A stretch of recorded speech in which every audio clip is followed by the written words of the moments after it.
Chapter 1, in which we are introduced to Winnie-the-Pooh and some bees, and the story begins.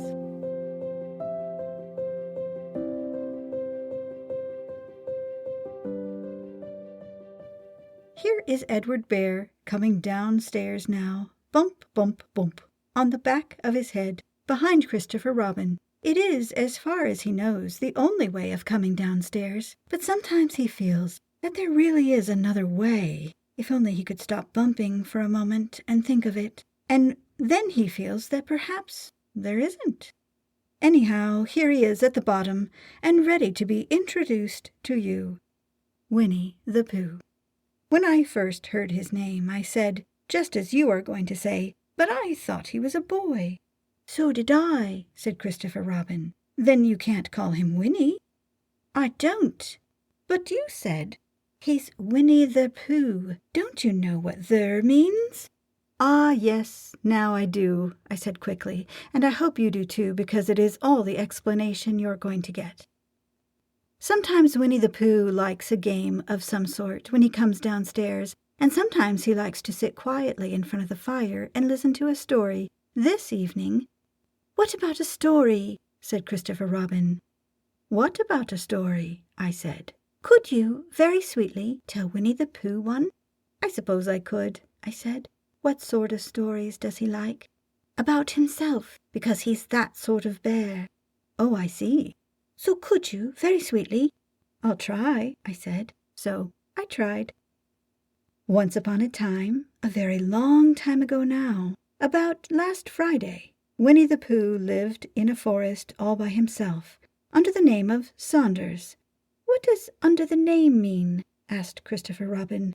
"It means he had the name over the door in gold letters and lived under it." Winnie-the-Pooh wasn't quite sure, said Christopher Robin. "Now I am," said a growly voice. "Then I will go on," said I. One day, when he was out walking, he came to an open place in the middle of the forest, and in the middle of this place was a large oak tree, and from the top of the tree there came a loud buzzing noise.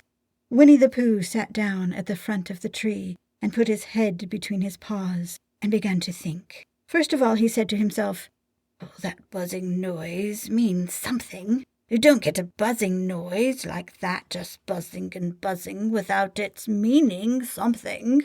If there's a buzzing noise, somebody's making a buzzing noise. And the only reason for making a buzzing noise that I know of is because you're a bee." Then he thought another long time and said, "Oh, the only reason for being a bee that I know of is making honey." And then he got up and said, "And the only reason for making honey is so I can eat it." So he began to climb the tree. He climbed and he climbed and he climbed, and as he climbed, he sang a little song to himself. It went like this. "Isn't it funny how a bear likes honey? Buzz, buzz, buzz. I wonder why he does." Then he climbed a little further and a little further, and then just a little further. By that time he had thought of another song. "It's a very funny thought that if bears were bees, they'd build their nests at the bottom of trees. And that being so, if the bees were bears, we shouldn't have to climb up all these stairs." He was getting rather tired by this time, so that is why he sang a complaining song. He was nearly there now, and if he just stood on that branch, crack! "Oh, help!"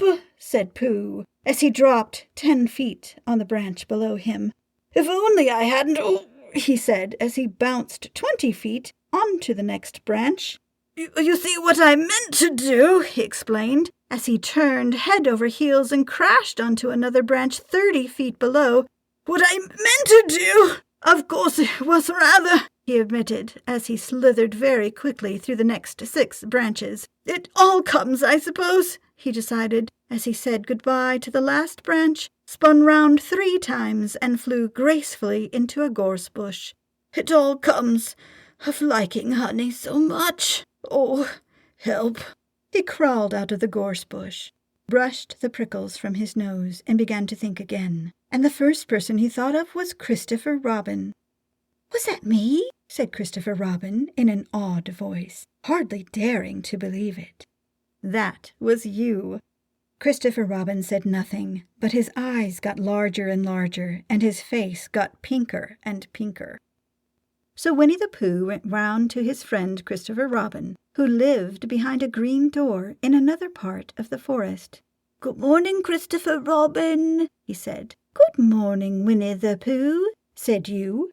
"I wonder if you've got such a thing as a balloon about you?" "A balloon?" "Yes, I just said to myself coming along, I wonder if Christopher Robin had such a thing as a balloon about him. I just said it to myself, thinking of balloons and wondering." "What do you want a balloon for?" you said. Winnie-the-Pooh looked round to see that nobody was listening, and put his paw to his mouth, and said in a deep whisper, "Honey." "But you don't get honey with a balloon." "I do," said Pooh. Well, it just happened that you had been to a party the day before at the house of your friend Piglet, and you had balloons at the party. You had had a big green balloon, and one of Rabbit's relations had had a big blue one, and had left it behind, being really too young to go to a party at all. And so you had brought the green one and the blue one home with you. "Which one would you like?" you asked Pooh. He put his head between his paws and thought very carefully. "It's like this," he said. "When you go after honey with a balloon, the great thing is not to let the bees know you're coming. Now, if you have a green balloon, they might think you are only part of the tree and not notice you. And if you have a blue balloon, they might think you are only part of the sky and not notice you.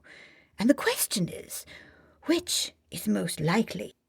"Wouldn't they notice you underneath the balloon?" you asked. "They might, or they might not," said Winnie-the-Pooh. "You never can tell with bees." He thought for a moment and said, "I shall try to look like a small black cloud. That will deceive them." "Then you had better have the blue balloon," you said. And so it was decided. Well, you both went out with the blue balloon, and you took your gun with you, just in case, as you always did. And Winnie-the-Pooh went to a very muddy place that he knew of, and rolled until he was black all over. And then, when the balloon was blown up as big, you and Pooh were both holding on to the string. You let go suddenly, and Pooh Bear floated gracefully up into the sky and stayed there, level with the top of the tree and about 20 feet away from it. "Hooray!" you shouted. "Is that fine?" shouted Winnie-the-Pooh down to you. "What do I look like?" "You look like a bear holding onto a balloon," you said. "Not," said Pooh anxiously, "like a small black cloud in a blue sky?" "Not very much." "Oh, well, perhaps from up here it looks different. And as I say, you never can tell with bees." There was no wind to blow him nearer to the tree, so there he stayed. He could see the honey, he could smell the honey, but he couldn't quite reach the honey. After a little while he called down to you. "Christopher Robin," he said in a loud whisper. "Hello." "I think the bees suspect something." "What sort of thing?" "I don't know, but something tells me they're suspicious." "Perhaps they think you're after their honey." "It may be that. You never can tell with bees." There was another little silence, and then he called down to you again. "Christopher Robin!" "Yes?" "Have you an umbrella in your house?"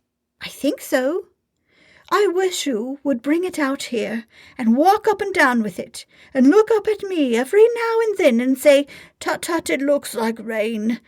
I think if you did that, it would help the deception which we are practicing on these bees." Well, you laughed to yourself. Silly old bear. But you didn't say it aloud because you were so fond of him, and you went home for your umbrella.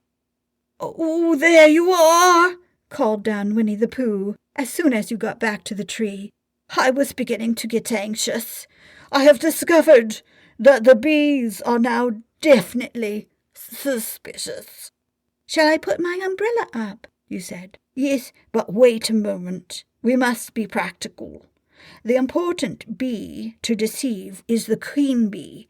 Can you see which is the queen bee from down there?" "No." "Oh, pity. Well, now, if you walk up and down with your umbrella saying, 'Tut, tut, it looks like rain,' I shall do what I can by singing a little cloud song, such as a cloud might sing. Go!" So while you walked up and down and wondered if it would rain, Winnie-the-Pooh sang this song. "Oh, how sweet to be a cloud floating in the blue. Every little cloud always sings aloud. How sweet to be a cloud floating in the blue. It makes him very proud to be a little cloud." The bees were still buzzing as suspiciously as ever. Some of them, indeed, left their nest and flew all round the cloud as it began the second verse of this song, and one bee sat down on the nose of the cloud for a moment, and then got up again. "Christopher! Oh, Robin!" called out the cloud. "Yes?" "I have been thinking, and I have come to a very important decision. These are the wrong sorts of bees." "Are they?" "Quite the wrong sort. So I should think that they would make the wrong sort of honey, shouldn't you?" "Would they?" "Yes, so I think I shall come down." "How?" asked you. Winnie-the-Pooh hadn't thought about this.